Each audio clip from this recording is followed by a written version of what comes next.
Hello everybody, welcome to Awesome Rusty Bucket. Subscribe to the channel if you're not already and drop a like on this video. I'm trying to hit 100k subscribers, so your subscription would be much appreciated. Also drop a like, it only takes 1 second and makes a massive difference in how the video performs in the YouTube algorithm. So, I want to talk about the Los Angeles Lakers and really what their playoff hopes and their next couple of weeks of basketball looks like. They just managed to beat the Golden State Warriors, who had Stephen Curry in spite of the fact of not having LeBron.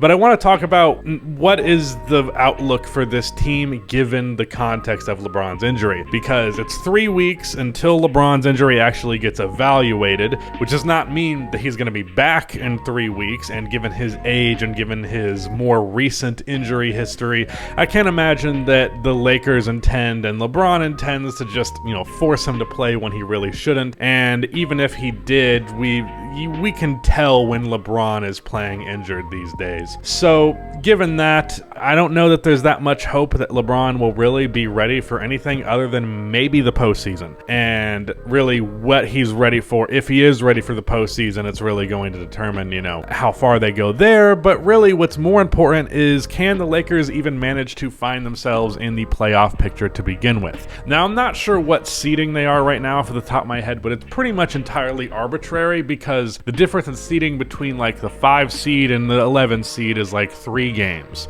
There are only a couple, weeks left of basketball, so there's not, maybe 20 games left. I don't remember what exactly it is. It's less arbitrary as the window gets tighter and tighter, but, it's possible a couple of teams play worse and a couple of teams play better, and then suddenly there's a huge shift in the standings just because of how close everything is. So, given that, the Lakers are going to have to do better than just 500 basketball. And what I want to know is this roster without LeBron actually capable of playing above 500 basketball and doing good enough to at least at the very bare minimum ensure a play-in spot? So yesterday's game versus the Golden State Warriors was actually a pretty strong indicator that it is very well possible for the Lakers, not just because they won, but the way in which they won. Because the way that they were feeding Anthony Davis, the way the defense looked between AD and Jared Vanderbilt, and the shooting ability that this team has, I keep harping on it, but like, if you just look at what the shooting the Lakers have now versus what they had before, it is night and day. And the roster, the Lakers, just looked more like a cohesive basketball unit.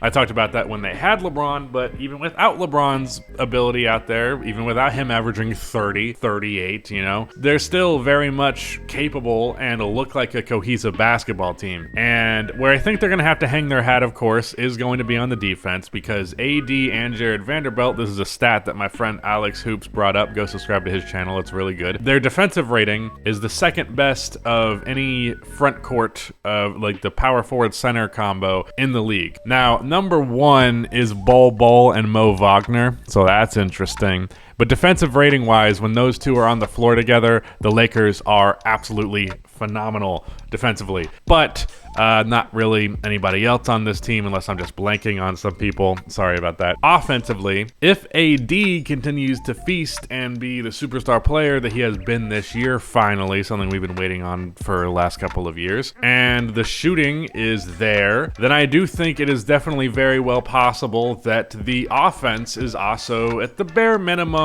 not bad.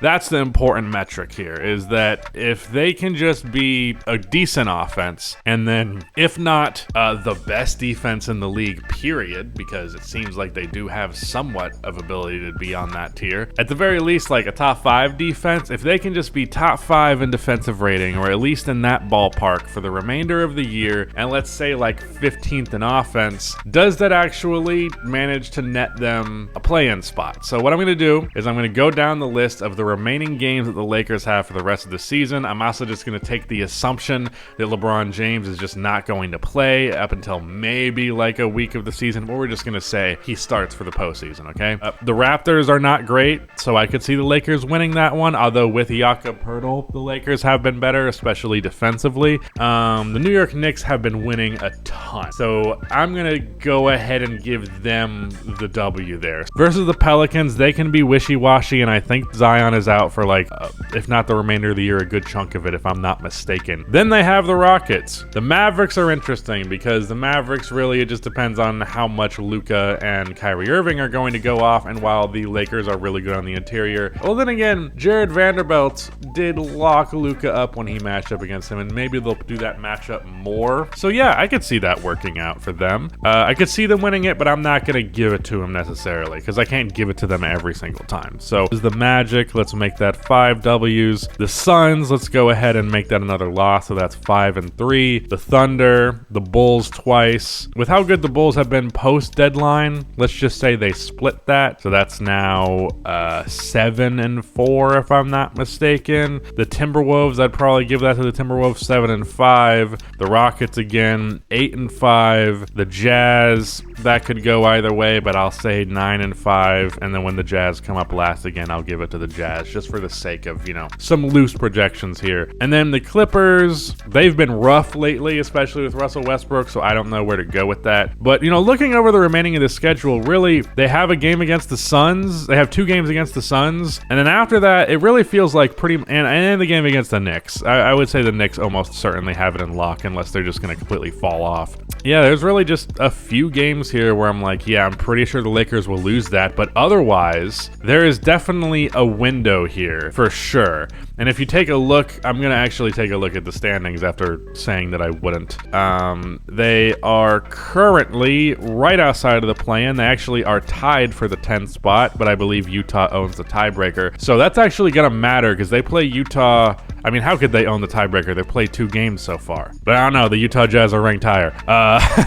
But that game, if they continue to be on that trajectory, that last game of the year or one of the last games with the Jazz is one of the last 4 that they play, could actually matter quite significantly in terms of actually winning a tiebreaker. It'd be important to win both of those games and not just split them. Unless the Lakers and Jazz play 5 times. I'm not 100% sure. Anyways, all that said, can they survive without LeBron? I guess it'll just come down to how much AD plays, because if he finds some arbitrary reason not to play because there's always something small with him, then at that point they're not going to do it. But if AD can just be relatively healthy, continue to be his dominant self, and the role players show up to play their roles, I think the defense is there. I think the offense can be solid enough, and their strength of schedule is really not that significant. So I'm going to go with yes. I think the Lakers will probably be in the play-in this year. I just don't know what it's going to look like once they're there, because is LeBron going to come back? Is he not? From there, it doesn't really matter that they're there, I don't think. I think it doesn't matter if LeBron's not there. They're not going to go far enough without him.